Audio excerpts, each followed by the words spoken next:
Assalamualaikum warahmatullahi wabarakatuh. Sahabat pelajari, kali ini kita akan mencoba mengenal 13 istri Nabi Muhammad Sallallahu Alaihi Wasallam. Yang pertama adalah Khadijah binti Khuwailid. Nama dan nasabnya adalah Khadijah binti Khuwailid bin Asad bin Abdul Uzza bin Qusay. Ibunya bernama Fatimah binti Zaidah bin Jundab. Nasab beliau bertemu dengan nasab Nabi Muhammad Sallallahu Alaihi Wasallam di Qusay bin Kilab. Nama asli Qusay bin Kilab adalah Zaid. Dia dijuluki dengan Abu Mughirah serta dipanggil dengan panggilan Mujammi, yaitu orang yang menyatukan. Dipanggil Mujammi karena beliau menyatukan suku Quraisy di tanah haram. Qusay memiliki 2 orang anak perempuan, Tukhmar dan Barrah, serta memiliki 4 orang anak laki-laki, Abdul Manaf, Abdudar, Abdul Uzza, dan Abda. Dari Abdul Manaf inilah nasabnya terus turun ke Nabi Muhammad Sallallahu Alaihi Wasallam. Sedangkan dari Abdul Uzza nasabnya terus turun ke Khadijah radhiyallahu an. Khadijah radhiyallahu anha sebelum menikah dengan Nabi Sallallahu Alaihi Wasallam pernah menikah dengan 2 laki-laki.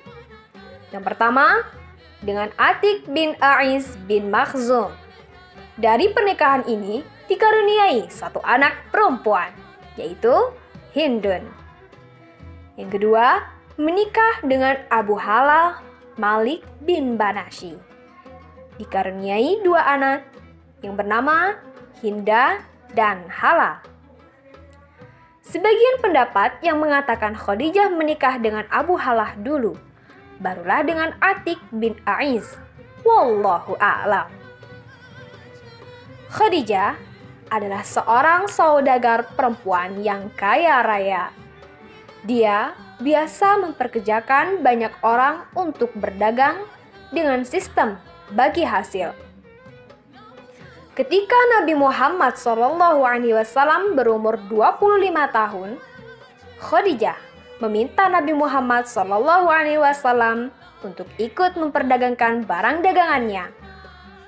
Ini dilakukannya karena Khadijah mendengar reputasi Nabi Muhammad SAW dalam berdagang.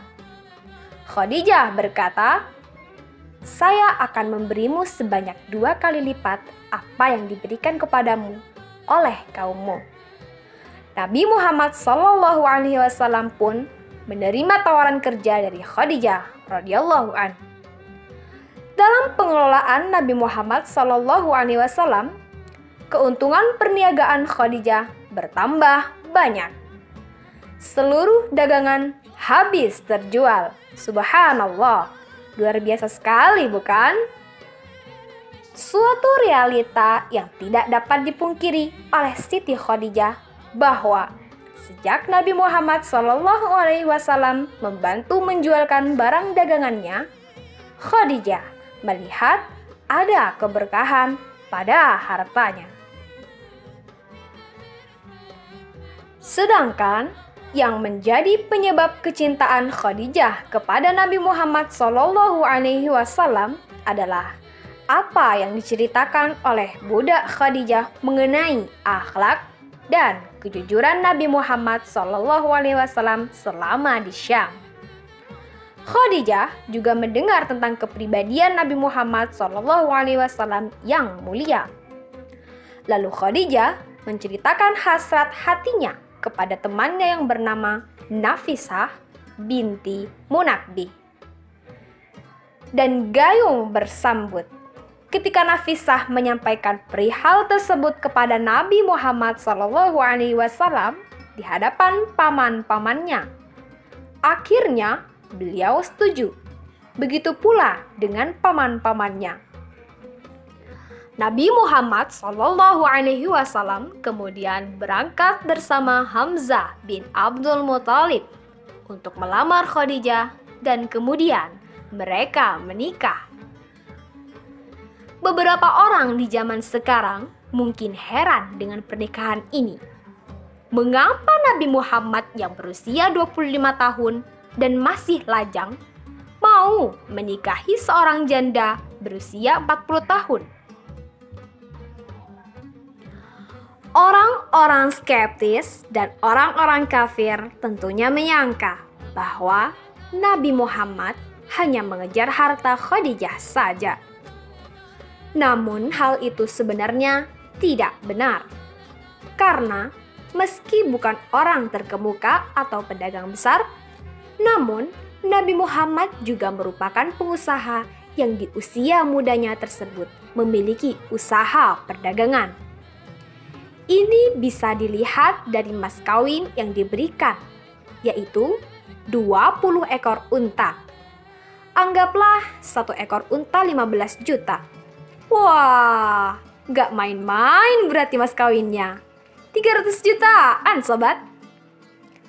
Selain itu, Khadijah meski di usia 40 tahun juga dikenal sebagai perempuan terpandang dan cantik. Ini mungkin sesuatu yang fitrah, bahwa kecantikan berbanding lurus dengan kekayaan yang dimiliki, sehingga beliau bisa selalu merawat dirinya. Pada waktu itu, banyak para pembesar Quraisy yang melamar beliau. Namun semuanya ditolak oleh Khadijah. Sampai akhirnya Khadijah sendiri yang mengutarakan rasa cintanya pada Nabi Shallallahu Alaihi Wasallam. Dari pernikahan Nabi Shallallahu Alaihi Wasallam dengan Khadijah radhiyallahu an, lahir beberapa orang anak. Yang pertama, Zainab. Yang kedua, Al-Qasim. Yang ketiga, Ruqayyah. Yang keempat, Ummu Kulsum. Yang kelima, Fatimah. Yang keenam, Abdullah. Keistimewaan dari Khadijah radhiyallahu an. Yang pertama, istri pertama dan tercinta yang tidak pernah dimadu. Yang kedua, wanita pertama yang menyambut seruan iman tanpa membantah dan berdebat. Yang ketiga, mengorbankan seluruh hidupnya, jiwanya, dan hartanya untuk kepentingan dakwah Nabi Muhammad SAW. Yang keempat, akhlaknya selalu membekas di hati Nabi Muhammad SAW, sehingga Nabi SAW selalu menyebut-nyebut kebaikannya meski ia telah wafat. Yang kelima, suatu ketika Jibril mendatangi Nabi SAW lalu berkata, "Ya Rasulullah, Khadijah telah datang membawa tempayan berisi kuah daging atau makanan atau minuman. Jika ia tiba, sampaikanlah kepadanya salam dari Rabbnya dan dariku, serta kabarkanlah kepadanya dengan sebuah rumah di surga dari mutiara, yang tidak ada suara keras, hiruk pikuk di dalamnya, dan juga tidak ada keletihan." Hadis riwayat Al-Bukhari dan Muslim.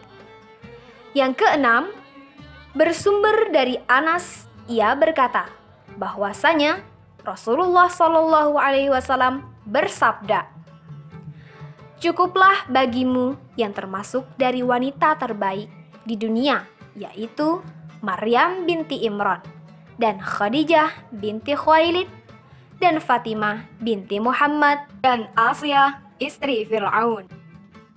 Hadis riwayat Tirmizi. Pernikahan Nabi Shallallahu Alaihi Wasallam dengan Khadijah berlangsung sekitar 25 tahun. Khadijah radhiyallahu an meninggal di Mekah tahun 10 setelah kenabian, atau dikenal dengan nama Tahun Kesedihan, karena pada tahun yang sama paman Nabi Abu Thalib juga meninggal dunia. Khadijah radhiyallahu an dimakamkan di pemakaman Al-Ma'lah. pemakaman keluarga besar Bani Hashim yang sekarang menjadi pemakaman umum. Terletak sekitar 1 km utara Masjidil Haram. Demikianlah sobat, Khadijah binti Khuwailid radhiyallahu an, wanita yang sabar, taat beragama, baik perangainya, dan suka bersyukur. Khadijah adalah seorang istri yang ketika sang suami menghadapi kesulitan dan kegelisahan, maka ia pun bersegera menenangkan hatinya. Semoga Allah memberikan balasan yang setinggi-tingginya kepada Khadijah radhiyallahu anha yang telah banyak berjasa sehingga tersebarnya Islam yang didakwahkan oleh suaminya, Rasulullah. Dan semoga kita bisa meneladani sifat-sifat beliau. Amin. Dan jangan lupa mendukung channel Pelajari dengan klik like, subscribe, dan share ya. Wassalamualaikum warahmatullahi wabarakatuh.